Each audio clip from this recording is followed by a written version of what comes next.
James. Hi, my name is James, and this is James Loves Games, and today I want to talk about my top 10 reveals from E3 2021. This show, I gotta say, probably one of the best I've seen in a long time.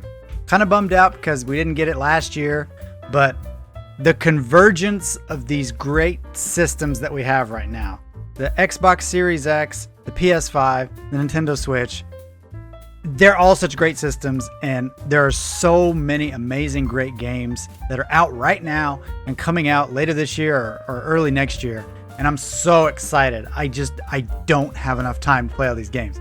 But let's get down to business. Here are my top 10 game reveals from E3 2021. Number 10.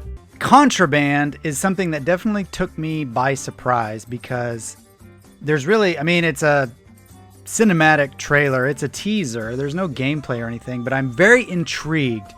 They did a really good job of setting the stage with this sort of frozen diorama of what's going on in the game. You've got heists. It's in the jungle. It looks like it's in the 70s. There's co-op and there's an open world. And just any two of these elements would probably make for a really good game. But, with all of them put together, it sounds like it's going to be a lot of fun. And like I said, I haven't seen any gameplay. I don't know anything about this game except those 5 things. But I love co-op games so much. And the idea of doing like a jungle heist or something and a getaway with your friends online, it just sounds like a hoot. And I'm very intrigued to see where this is going to be going very, very soon. Number 9, Shin Megami Tensei 5. Now, I've had my eye on this game ever since Nintendo made a teaser trailer for it a few years back. And being a fan of the original Shin Megami Tensei series, I'm really excited to get into like a more modern version of this game. I've played some of the older ones on Super Famicom, and they're so unique in that they're just like this weird combination of JRPG with like monster collection and monster fusion, but it's set in this really dark world. There's no game like Shin Megami Tensei. And for those of you who are familiar with Persona is a sort of spin-off series from Shin Megami Tensei, so there's going to be a lot of similarities, but Persona is sort of like the more stylish little brother to Shin Megami Tensei. But I'm so intrigued. It looks so interesting, and I can't wait to get my hands on it. Number 8. Super Smash Bros. Ultimate never fails to deliver a really good reveal at almost any big game event. And they were no stranger to this one, showing off Tekken's Kazuya. And gosh, it's been so long since I played a Tekken game, but I definitely remember this character.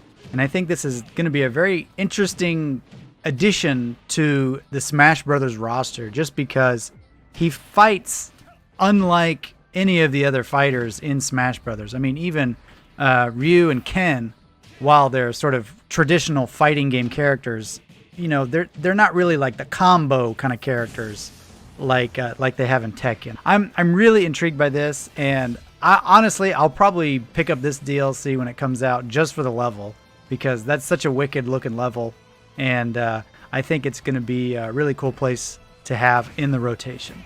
Number 7. Starfield has been on many gamers' radar for many years. People have been waiting a long time just to get any scrap of information about this game. And here we finally have a teaser. It's kind of a bummer that it's a teaser, but it's a really good teaser. And the fact that this is all in-game, in-engine graphics really points to it being a really good-looking experience. And, if you watch it enough times, you start to pick up little details here and there about the world outside of what they're directly telling you. But I'm definitely intrigued. I have faith that Bethesda is going to create something really cool here. I have a feeling that Microsoft is going to be cracking the whip on Bethesda to have a really polished, really good experience right out the gate. And I'm excited to see where this one's going to go. It looks kind of like a No Man's Sky type of space exploration game, but I have no details to back me up on that. That's just sort of the feeling that I get. But I'm excited to see where they're going to go with this. Number 6, Stalker 2 Heart of Chernobyl. completely caught me off guard. I sort of vaguely remember hearing about this series like 12 years ago, but I never really played any of the games. But my goodness, this game looks fantastic. I mean, as far as first-person shooter, single-player, exploration kind of games go, this looks really top tier and interesting because it looks like it's going to be merging action elements with horror elements, with, you know, some character development and just a really good, solid, intriguing story. And a lot of sci-fi in there as well. The lighting effects and the graphics and everything just looks fantastic. And so I'm very intrigued, especially by this lightning gun. Like, what the heck is this? I must know more. Number 5. Another big surprise to me was Forza Horizon 5. Now, I am not exactly a fan of racing simulators like Gran Turismo or Forza, but this game looks so dang good. I mean, it's kind of one of those situations where I have to just be shallow and say, this is so good looking, I have to take it for a spin. I mean, I played some Forza games here and there. I played Forza 4 a bit, and I did like the open world aspect of it where you could kind of pick up different quests, pop in and out with your friends and race together and do different missions. I also like how this one has a lot of kind of mini games. You can make your own sort of missions for your friends to play. And I really like that aspect of it. But just the landscape and the vehicles and everything just looks so amazing. I mean, the water, look at this water. It looks so good. I just have to see this in action on the big screen. And I'm very, very excited that this is going to be a Game Pass day one kind of game.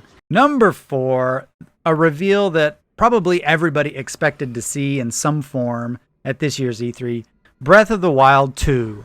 They had a teaser 2 years ago, and everybody was abuzz. And this one it shows a little gameplay, but still it's kind of more of a teaser than anything else. But man, it looks intriguing. These floating islands, this new sort of area that's being added to Hyrule, if it even is in Hyrule, it looks so cool. This sort of thing on Link's arm, you know, I want to know what that's about. I want to see what the new abilities are. This weird drop thing where you're going through the floor. It looks really intriguing, and it's got lots of, you know, they do a good job of showcasing some classic Breath of the Wild gameplay just to let you know it's going to be within the same vein of the original. But, you know, it's Breath of the Wild, so I'm definitely excited for this one.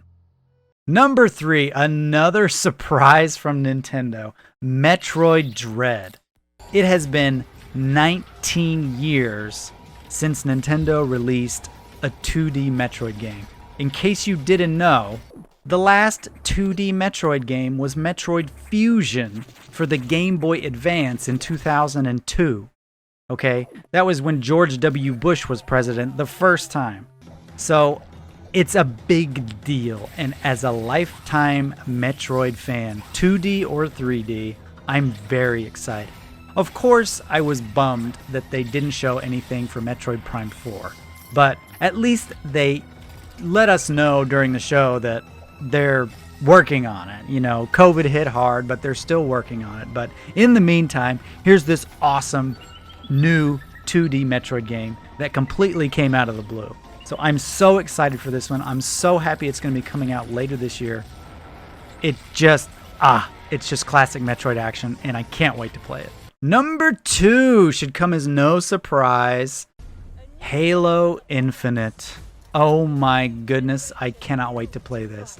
Halo 5 came out way too long ago, and I put hundreds of hours into playing Halo 5 online with my friends, and I am ready for some new blood. I'm ready for something fresh, and Halo Infinite is bringing something fresh.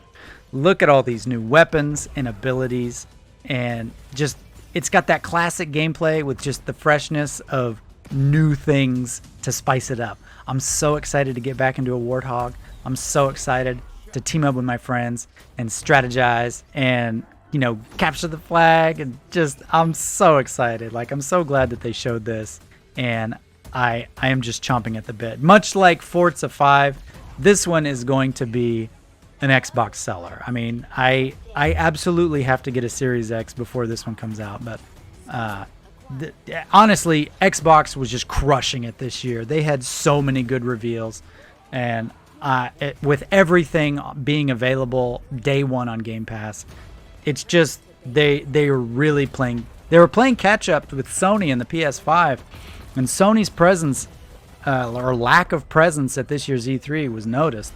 But you know, they've been kind of doing their own thing and succeeding. But man, Xbox put together such a good presentation that it made me want to get a Series X like right now. So kudos to them. The flag is ours. Number 1, Elden Ring. Obviously, if you're familiar with my channel at all, you know that I am so unbelievably hyped for this game. I did so many push-ups waiting for this trailer, and I'm so happy that I finally got to see it. While this technically wasn't shown at E3, it was shown at Summer Game Fest, it blew everything at E3 out of the water. I mean, it's like the Beatles opening up for your local college band. It looks so good. It completely went so far beyond everybody's expectations. You know, we waited 2 years, almost to the day, for any scrap of news since the cinematic trailer, and man, they delivered. You know, we've been suffering through all the rumors and leaks and fake leaks and this and that, just hoping for a tiny scrap of anything, and all of our dreams came true. You know, you've got mounted combat, you're playing with your friends online, just like most of the other Souls games. It just looks so dang good. These epic boss fights, huge sweeping landscapes, an open world, which is kind of a new thing for a Souls game. It just looks so fantastic, and January cannot come soon enough.